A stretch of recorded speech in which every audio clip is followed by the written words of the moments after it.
उत्तराखंड का जोशीमठ धंस रहा है। यहाँ के 561 घरों में दरारें आ गई हैं। 477 वर्ग किलोमीटर में फैले इलाके से करीब 600 परिजनों को बाहर निकालने का काम चल रहा है। करीब 5000 लोग दहशत में हैं। उन्हें डर है कि उनका घर कभी भी ढह सकता है। सबसे ज़्यादा असर शहर के रविग्राम, गांधीनगर और सुनीरवार्ड में है। मीडिया रिपोर्ट के मुताबिक जोशीमठ के मकानों में दरार आने की शुरुआत 13 साल पहले हो गई थी।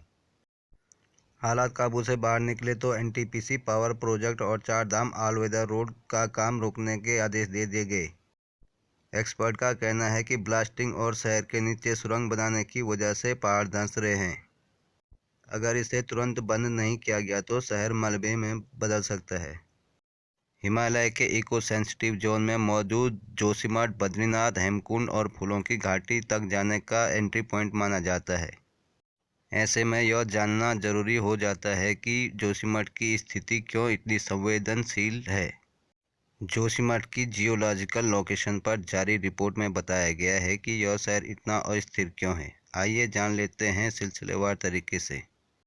Wadia institute of Himalayan geology ने अपनी रिसर्च में कहा था, उत्तराखंड के ऊंचाई वाले इलाके में पड़ने वाले ज़्यादातर गांव ग्लेशियर के मटेरियल पर बसे हैं।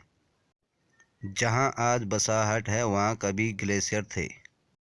इन ग्लेशियरों के ऊपर लाखों टन चट्टानें और मिट्टी जम जाती है। लाखों साल बाद ग्लेशियर की मिट्टी पिघल जाती है और मिट्टी पहाड़ बन जाती है।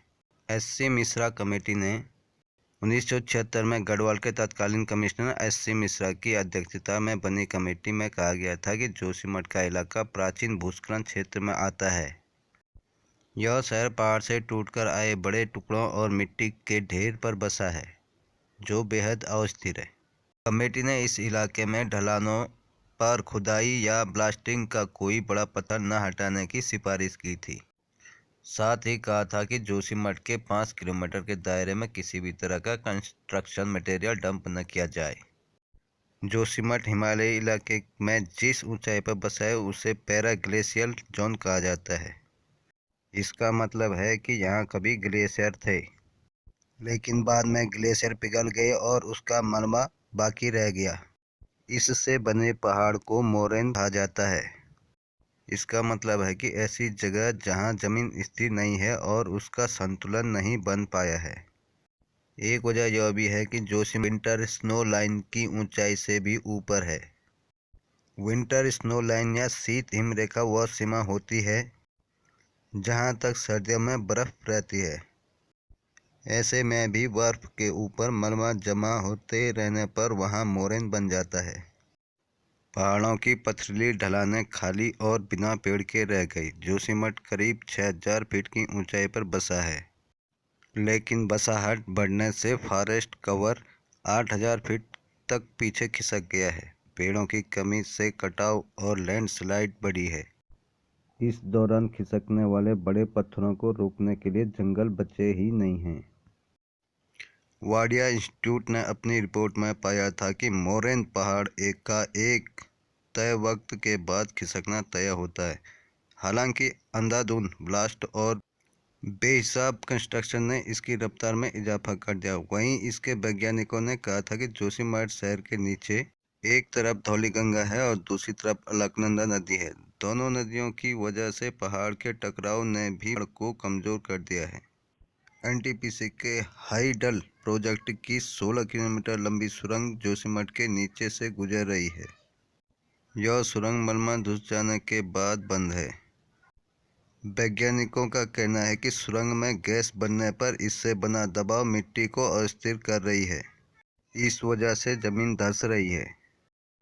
हालात बिगड़ने पर सरकार ने एनटीपीसी के हाइडल प्रोजेक्ट की सुरंग और चार धाम ऑल वेदर रोड का काम रोकने का आदेश दिया था, लेकिन कागजों पर जहां काम बंद है, लेकिन मौके पर बड़ी मशीनें लगातार पहाड़ खोद रही है।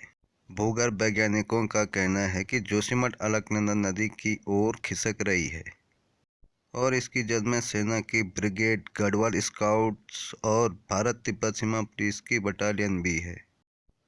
वैज्ञानिकों ने चेतावनी दी है कि तुरंत असरदार कदम नहीं उठाए गए तो बड़ी प्राकृतिक आपदा आ सकती है। इसमें जोशीमठ का वजूद भी मिट सकता है। जोशीमठ के 561 घरों में दरारें आ गई हैं। सिंहधार वार्ड में शुक्रवार शाम को एक मंदिर ढह गया। शुक्रवार देर रात 50 परिवारों को सुरक्षित स्थानों पर ले जाया गया है। राज्य आपदा प्रबंधन के अधिकारियों और विशेषज्ञों की टीम ने जोशों में डोर टू डोर सर्वे शुरू किया है। उत्तराखंड के सीएम पुष्कर धामी ने शुक्रवार को डेंजर जोन तत्काल खाली कराने और प्रभावित परिवारों के लिए सुरक्षित जगह पर बड़ा पुनर्वास केंद्र बनाने का निर्देश दिया था। खतरनाक मकानों में रह रहे 600 परिवारों को तत्काल शिफ्ट करने के निर्देश दिए गए थे। सरकार उन्हें 6 महीने तक किराए के तौर पर हर महीने 4,000 रुपये देगी।